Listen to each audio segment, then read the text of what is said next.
In this video, we're going to look at a fundamental theorem of calculus part 1 and part 2 and some examples.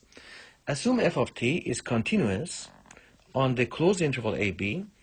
Part 1 of the theorem states if the function g of x is defined by capital G of x is equal to integral a to x f of t dt for all x in a closed interval ab, then g of x is continuous on the closed interval ab and differentiable on the open interval ab. G prime of x is equal to d dx of the integral a to x f of t dt, and that's equal to f of x. Now the key point here is that the derivative cancels the integral, and this x, this upper limit, goes inside for t, and you just get f of x. So derivative cancels the integral, and you put the upper limit inside for your variable t. So we have a drawing here. Let's notice some things. So what we have is, let's assume that the function f of t is larger than 0. G of x is equal to integral a to x f of t dt. This is just going to be the area under the curve. So that's just area.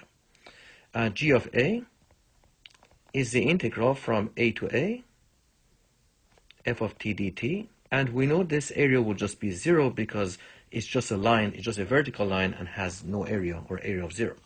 If you change the upper limit x to b, we get g of b is equal to integral from a to b f of t dt. This would be the area under the curve from a to b, area under the graph of f of t from a to b. All right, so here we have an example. We have the capital G of x is equal to integral from 2 to x t e to the minus t dt. The question here asks to find a derivative g prime of x.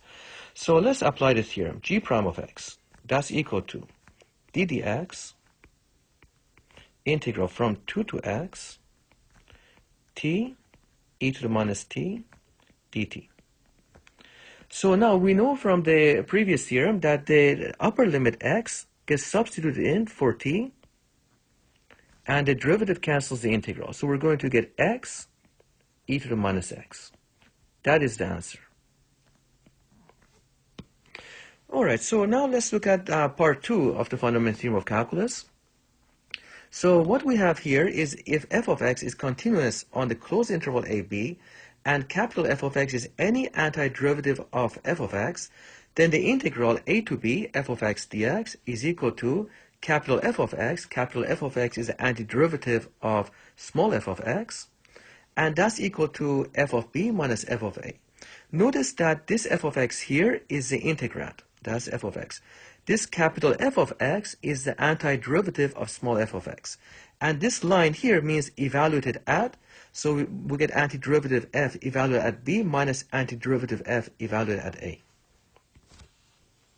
Let's look at an example. So here we have integral from 0 to 1 ax squared plus bx plus c dx.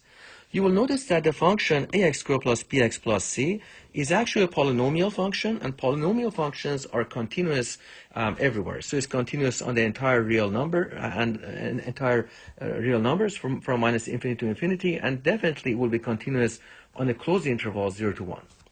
All right, let's evaluate this by applying the fundamental theorem of calculus.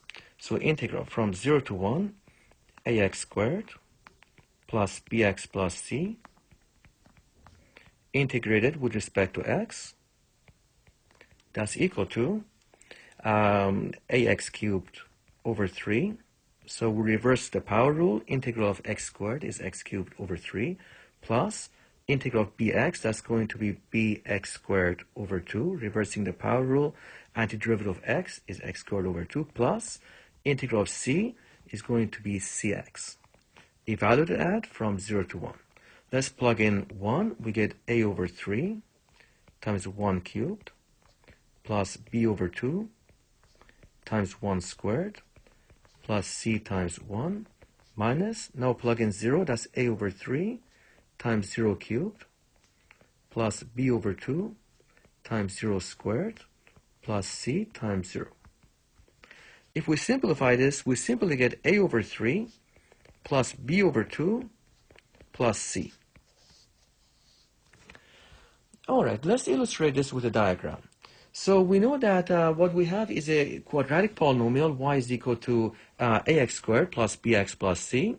This is a quadratic polynomial, and let's assume that is above the x-axis for x between 0 to 1. So the area that we have found is a over 3 plus b over 2 plus c. What does this area represent? It is actually the value of the definite integral 0 to 1 ax squared plus bx plus c. This is equal to a over 3 plus b over 2 plus c. All right, thanks. I need to make a correction here. The integral is with respect to x. So let's fix that. The definite integral is integral from 0 to 1 ax squared plus bx plus c, and the integration is with respect to x, dx. All right, thanks.